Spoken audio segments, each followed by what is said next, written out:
Welcome back. In the previous lecture, we mapped the landscape of cybersecurity incidents and risks in infrastructures. The incidents in recent past have regularly disrupted infrastructure's operations on a modest scale, but there have been relatively few large-scale outages.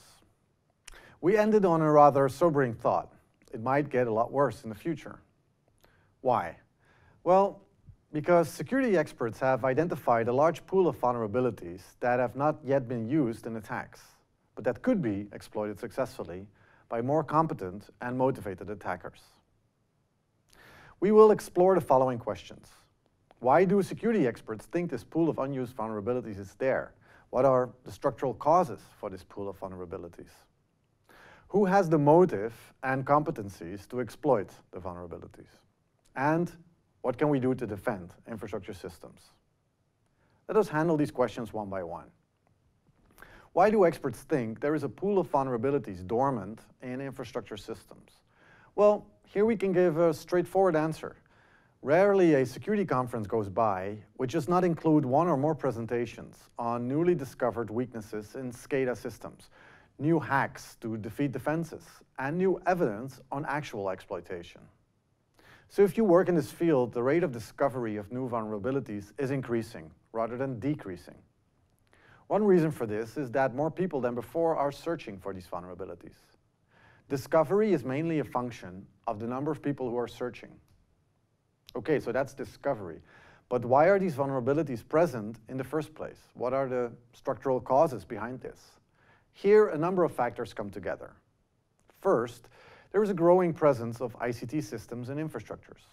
And to borrow a term from computer scientists, more ICT means a larger attack surface. This provides attackers with more opportunities, while the defenders have to spread their resources over more potential targets.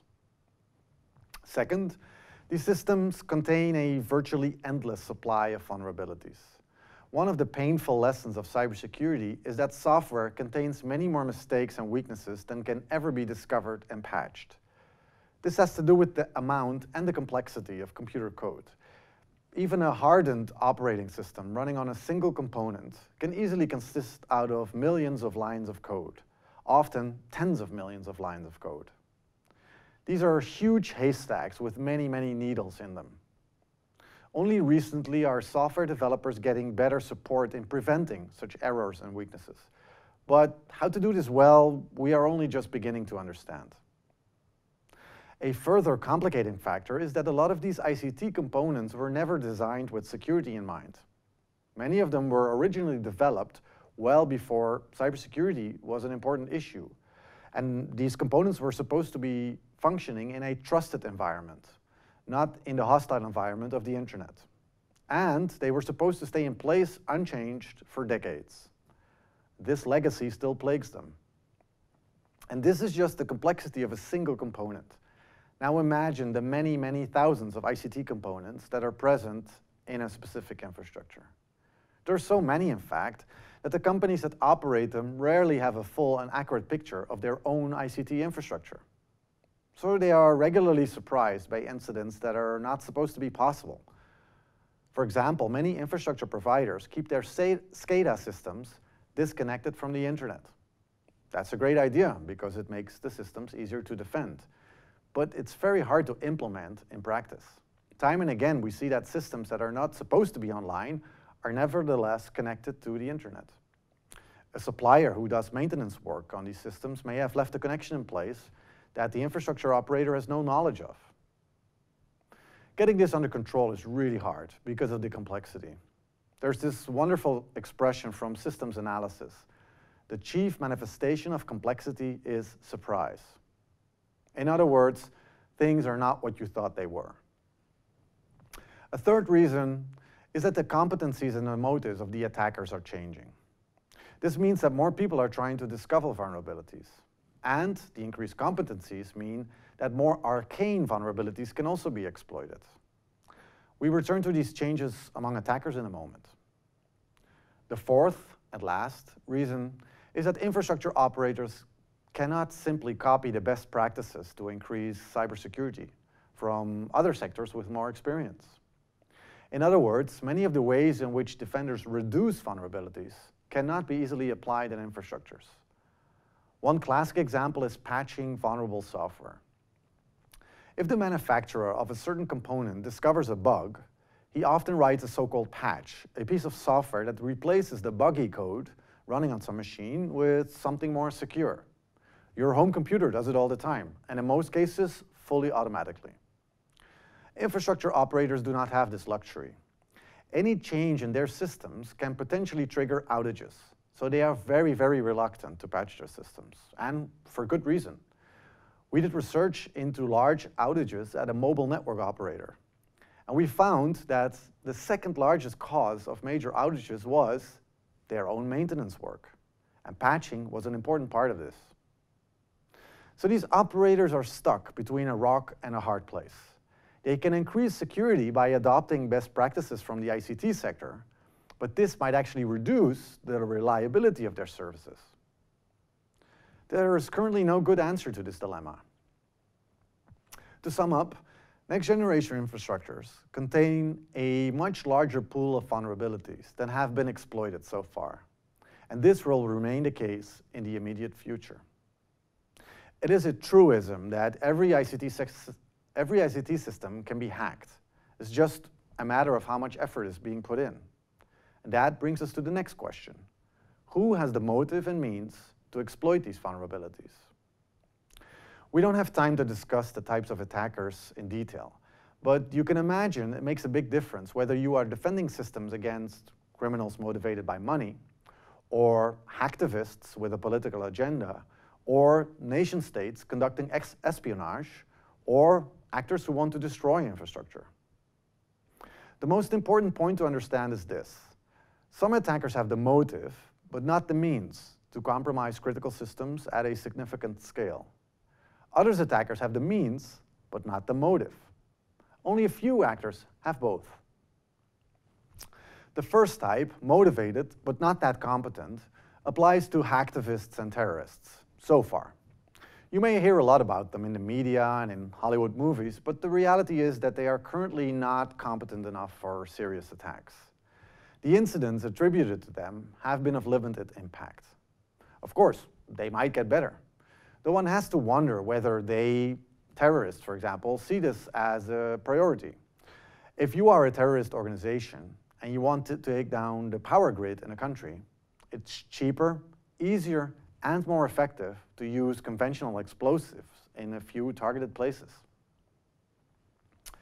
Other attackers have the means, but not the motives. There is a group of nation states that have the resources to instigate highly advanced attacks. The successful Stuxnet attack underlines this point.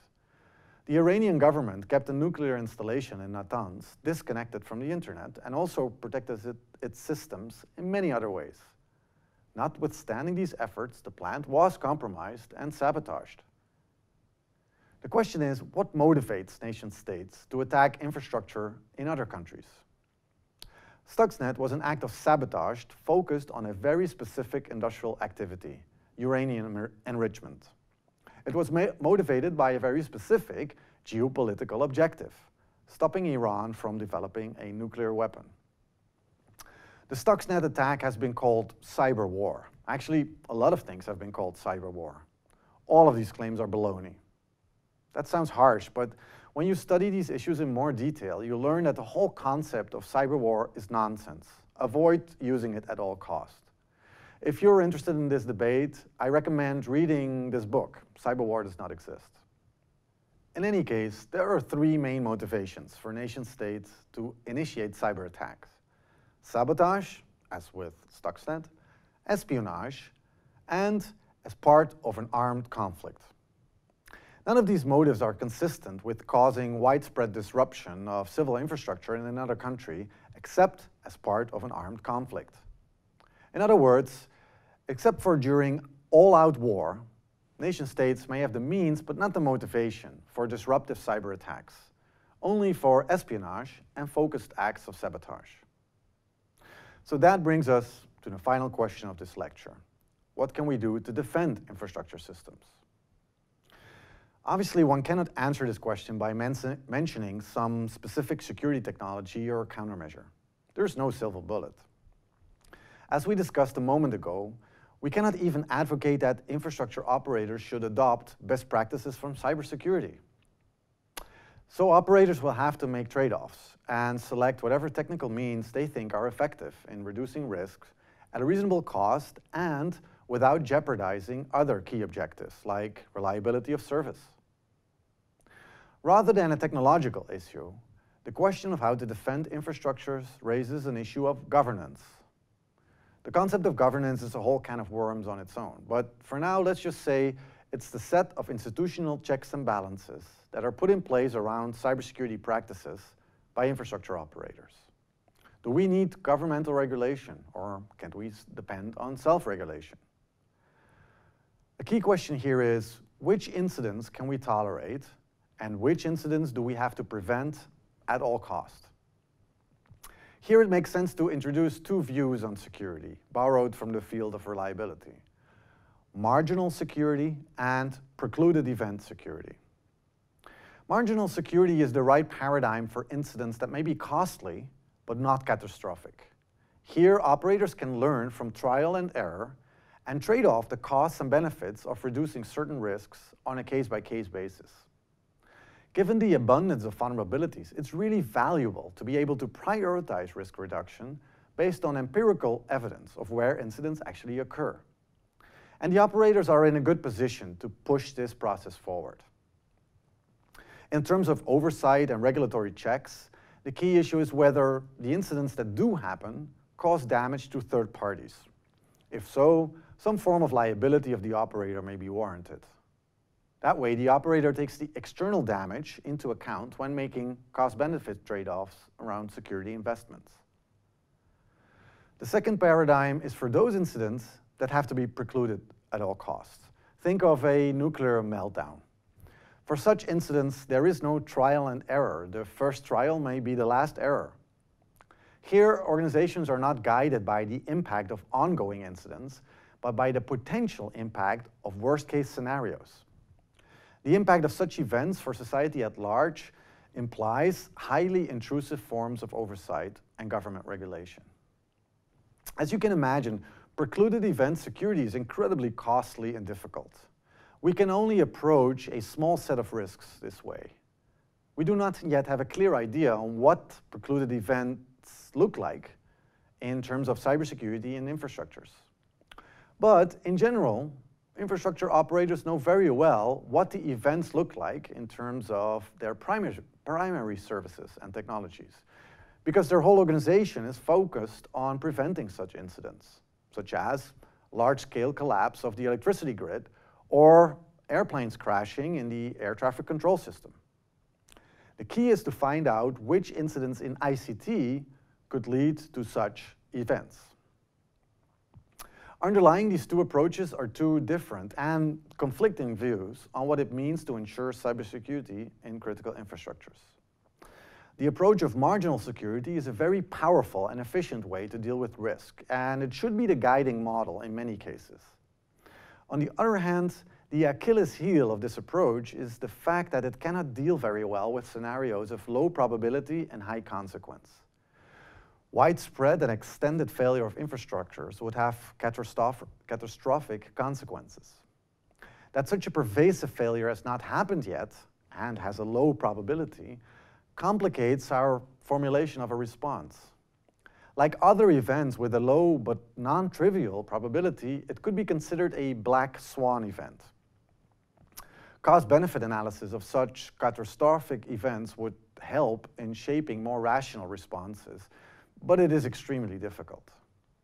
Complications include the choice of an appropriate time horizon, the quantification of the risk in question, problems in monetizing a wide range of qualitative impacts, and the determination of social discount rates applied to monetize future defense. Nonetheless, devising a security policy would greatly benefit from such an exercise. On this note, we have to conclude the lecture. We have just begun putting in place the relevant governance mechanisms. Over the next few years, we'll have to find a balance between these competing approaches for the cybersecurity policies of next generation infrastructures. Thank you for listening.